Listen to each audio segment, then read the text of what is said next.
Hello दोस्तों, नमस्कार। स्वागत है आपका एडवांस एग्रीकल्चर यूट्यूब चैनल पर। आज की इस वीडियो के माध्यम से आपको बतलाएंगे ब्रोकली की उन्नत खेती।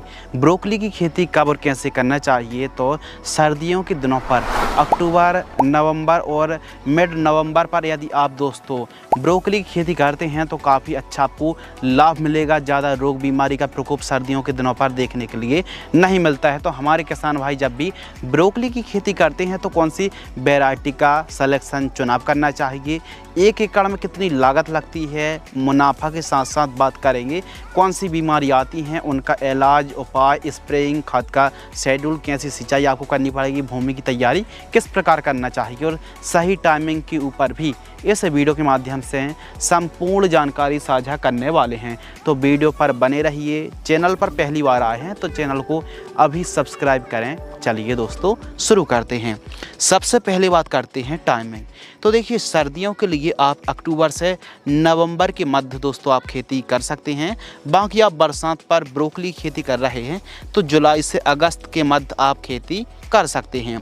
इसके लिए जो जलवायु है, ब्रोकली एक शीतोष्ण जलवायु का पौधा है और ब्रोकली सर्दियों की सीजन पर प्रमुख रूप से उगाया जाता है। ठंडे नम आर्द्र जलवायु की इस क्रॉप को आवश्यकता पड़ती है और जो टेम्परेचर है मिनिमम 10 से 12 डिग्री सेल्सियस और अधिकतम 35 से 36 डिग्री सेल्सियस का जो तापमान होता है वो बढ़िया माना जाता है। यदि टेम्परेचर 40 डिग्री सेल्सियस से 38 डिग्री सेल्सियस से ऊपर रहता है तो फिर उतना अच्छा फुटाव, उतना अच्छा मतलब तरीके से फूल जो है ना वो विकास नहीं कर पाता है।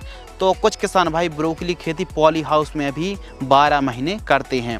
अब दोस्तों बात करते हैं खेत की तैयारी और भूमि।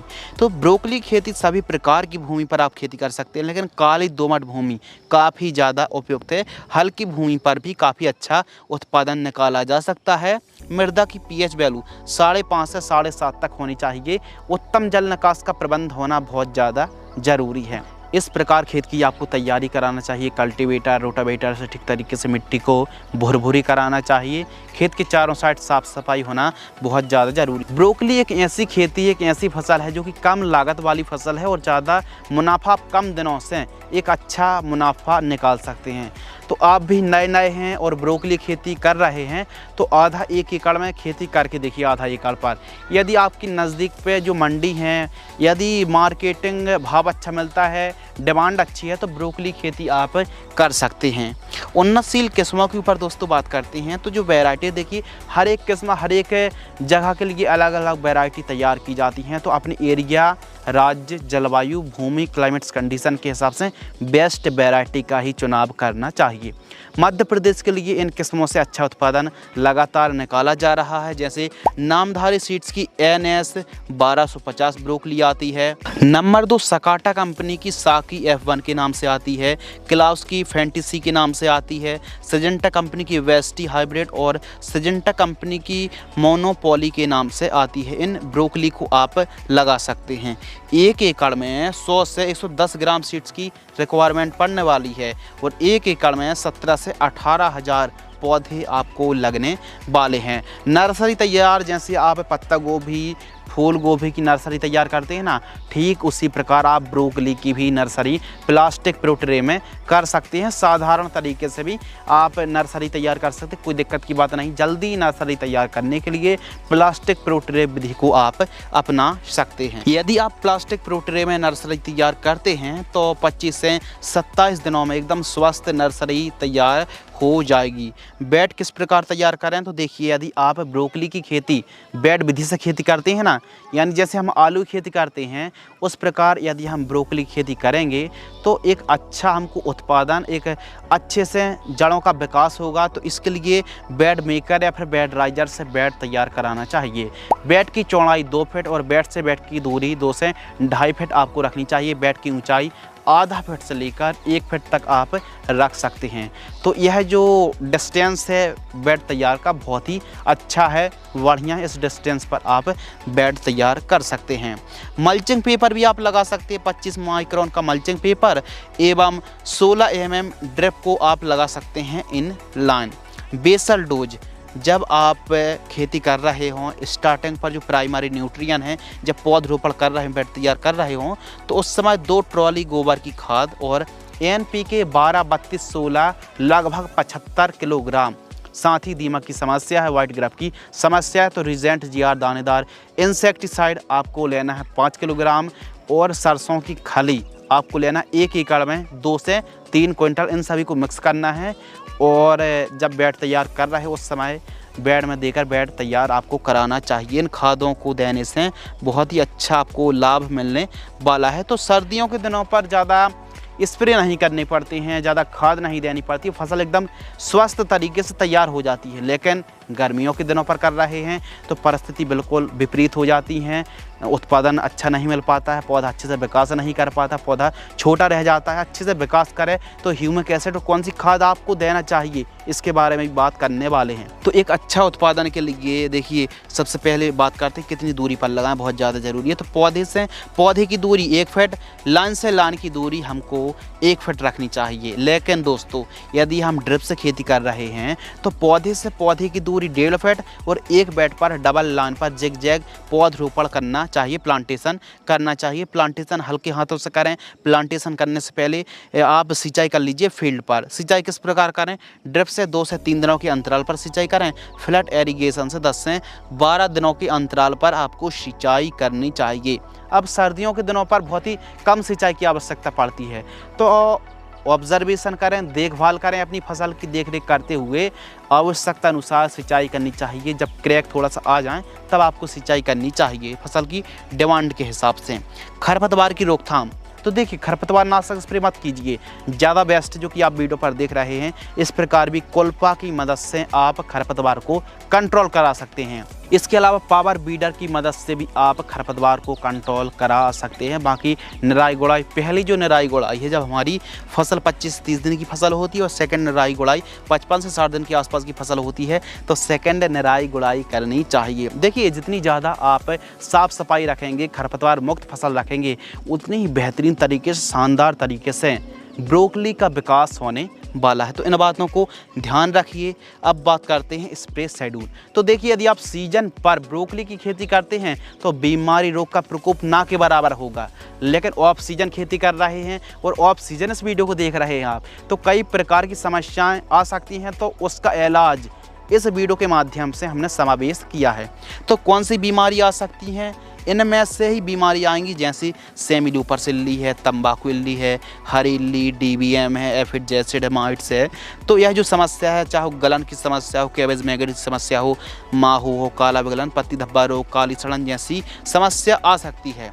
तो गलन हो या फिर बढ़वा ना हो रही हो, बीमारी तो कई हैं, इनका जो समाधान है वो कुछ इस प्रकार है। यदि एफिड जैसिड या फिर सफ़ेद मक्खी का प्रकोप है या फिर DBM का प्रकोप है तो इनमें से कोई एक कीटनाशक का आप स्प्रे कर दीजिए 15 लीटर की दर से। अब इसके पत्ते ना दोस्तों काफ़ी ज़्यादा चिकने होते हैं, तो इसके लिए सिलिकॉन चिप को मिलाकर ही आपको स्प्रे करना चाहिए, बरसात हो रही हो या फिर ना हो रही हो। सेकंड बात, आर्द्र गलन, झुलसा, लीफ स्पॉट, पाउडरी मिल्ड्यू की समस्या है तो रोको या फिर सिजेंटा कंपनी की ब्लू कॉपर, दोनों में से कोई एक फंगीसाइड का स्प्रे कर दीजिए। सेमी लूपर्स, तंबाकू इल्ली, हरी इल्ली या फिर कोई भी इल्ली सुंडी का प्रकोप है हमारी फसल पर तो आदामा इंडिया कंपनी की 12 जाट 40 ml या फिर सिजेंटा कंपनी की एम्प्लीगो, दोनों में से कोई एक 15 लीटर की दर से स्प्रे करना चाहिए। यदि फसल की बढ़वार ना हो रही हो सभी खाद देने के बाद भी, वैसे तो बढ़वार अच्छी होगी, बेसल डोज दीजिए, खाद दीजिए। यदि बढ़वार ना हो रही हो इन केस तो आप रैपिग्रो 30 ml, पोषक सुपर 25 ml या फिर आप सिजेंटा क्वांटेस 30 ml, 30 से 40 ml, तीनों में से कोई एक का स्प्रे कर दीजिए। तो देखिए जो दोस्तों आप फसल देख रहे हैं ब्रोकली की, ये हमारे मध्य प्रदेश पर की जा रही है और अभी तक इसमें कोई भी एक भी स्प्रे नहीं किया गया है। कारण है कि इस फसल पर अभी भी कोई बीमारी, इंसेक्ट पेस्ट का प्रकोप बिल्कुल भी नहीं है। तो ऑब्जर्वेशन करें, यदि ब्रोकली की फसल पर देखिए कोई भी समस्या नहीं है तो जरूर नहीं कि आप कीटनाशक का स्प्रे करें, जरूरी नहीं कि कोई भी महंगी फंगीसाइड या महंगे टेक्निकल बेस दवाइयों का स्प्रे करें। ये ऑब्जर्वेशन करें, देखभाल करें, देख रेख करें, जांच पड़ताल करें। यदि प्रकोप है तो उस हिसाब से कीटनाशक के आवश्यकता अनुसार समावेश करके कॉम्बिनेशन का स्प्रे करना चाहिए। तो ज़्यादा केमिकल स्प्रे करने की ब्रोकली की फसल पर बिल्कुल भी आवश्यकता नहीं है। ऑर्गेनिक तरीके से भी आप खेती कर सकते हैं ब्रोकली की। अब बात करते हैं फर्टिगेशन शेड्यूल, जो खाद का शेड्यूल है। यदि हम एक अच्छा फर्टिगेशन शेड्यूल रखेंगे तो जाहिर सी बात है एक अच्छा हमको मुनाफा, एक अच्छा उत्पादन मिलने की पूरी उम्मीद है, पूरे चांसेस हैं। क्योंकि आगे चल के ब्रोकली के जो फूल होते हैं ना, वो बिखर जाते हैं, अस्त व्यस्त हो जाते हैं और प्रॉपर साइज नहीं आ पाता है। तो इसके लिए जो फर्स्ट खाद है, जब हमारी फसल 25 से 30 दिन के आसपास की हो जाए तो आपको यूरिया 35 किलोग्राम और बायोजाइम बहुत अच्छा काम करती है। बायोजाइम ब्रोकली की फसल पर, बायोजाइम किसी अच्छी कंपनी का 5 किलोग्राम, दोनों को मिक्स करें प्रति एकड़ की दर से जड़ों से 3 से 4 इंच दूर थोड़ा सा खुदाई करें, निराई गुड़ाई करें, फिर मिट्टी से फिल कर दें खादों को। इनको 1 एकड़ की दर से प्रयोग करें। सेकंड खाद 45 से 50 दिन की फसल होती है तो magnesium sulphate 10 kilogram, micro nutrient 5 kilogram, urea और उर्वरक खाद 40 किलोग्राम, इन तीनों को मिक्स करके प्रति एकड़ की दर से जड़ों के पास देकर इरिगेशन करना चाहिए, सिंचाई आपको करनी चाहिए।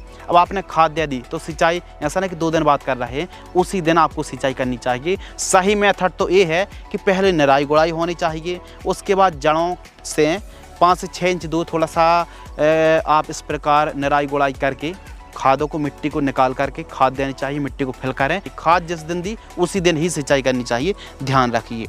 सभी राज्यों पर आप ब्रोकली की खेती कर सकते हैं। इसकी जो लाइफ साइकिल है दोस्तों, टोटल 80 से 85 दिन, लगभग 2.5 से 3 महीने का अधिकतम आप समय मान लीजिए। ब्रोकली की हार्वेस्टिंग, जैसे जैसे ब्रोकली के जो फूल होते हैं वो मैच्योर होते जाते हैं, उस हिसाब से आपको कटिंग करके, पैकिंग करके मार्केट में बिक्री कर देनी चाहिए। लोकल मंडियों पर आसानी से बिक जाती है। बाजार भाव 15 रुपये से लेकर 60 रुपये प्रति किलोग्राम तक का रेट देखने के लिए मिलता है लोकल मंडियों पर। इसके अलावा प्रथम तोड़ाई 60 से 65 दिन में शुरू हो जाती है। 1 एकड़ में जो लागत है 28 से 30 हज़ार रुपये। प्रोडक्शन के ऊपर दोस्तों बात करते हैं तो जो ब्रोकली का प्रोडक्शन है, उत्पादन है, अब देखिए कैसे आपने केयर करी है, देखभाल, इरिगेशन, स्प्रेइंग, फर्टिगेशन।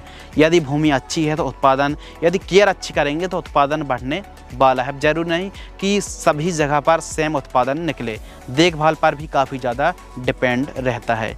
यदि दोस्तों हम प्रॉपर केयर करेंगे तो जो उत्पादन है 100 से 130 क्विंटल तक आप 1 एकड़ से उत्पादन निकाल सकते हैं। मुनाफा के ऊपर दोस्तों बात करते हैं तो ब्रोकली की खेती से आप 1 एकड़ से सभी लागत को काटकर आप 2 लाख रुपए से लेकर 3 लाख रुपए तक 3 महीने के अंदर कमाई कर सकते हैं। तो हमारे किसान भाई ब्रोकली खेती करके एक अच्छा उत्पादन निकाल सकते हैं। लेकिन जब भी आप ब्रोकली खेती कर रहे नए फार्मर्स हैं, अब आपको मार्केटिंग का पता नहीं है, तो देखिए आप 1 बीघे पर या फिर आधा एकड़ पर थोड़ी बहुत जगह पर आप ब्रोकली को ग्रो करें, फिर मार्केट पर बिक्री करें। कैसा मार्केटिंग डिमांड है आपके एरिया का, उस हिसाब से ब्रोकली के रकबे को बढ़ाइए और काफ़ी अच्छी कमाई आप ब्रोकली की खेती से करिए। कमाई आप इस फसल से कर सकती हैं। आज की इस वीडियो के माध्यम से हमने आपको संपूर्ण जानकारी साझा की कि कैसे आप ब्रोकली फार्मिंग करके एक अच्छा उत्पादन निकाल सकते हैं। आपके मन में कोई डाउट्स हैं, आप वैरायटी नहीं खरीद पा रहे, कोई खाद दवाई है, बायोजाइम है या फिर माइक्रो न्यूट्रिएंट है, NPK है, जो वैरायटी के नाम बतलाए हैं, कोई खाद है, चाहे वर्मी कंपोस्ट हो, प्लास्टिक प्रोट्रे हो, यदि आसपास मिल रही हैं तब तो ठीक है। यदि उचित दाम पर नहीं मिल पा रही हैं तो आप ऑनलाइन भी उनकी कीमत चेक कर सकते हैं, बाय कर सकते हैं। अमेज़ॉन की लिंक हम डिस्क्रिप्शन में दे देंगे। तो मिलते हैं इसी प्रकार कृषि कार्य से जुड़ी एक और इन्फॉर्मेटिव वीडियो के साथ। तब तक के लिए धन्यवाद, नमस्कार, जय हिंद, वंदे मातरम।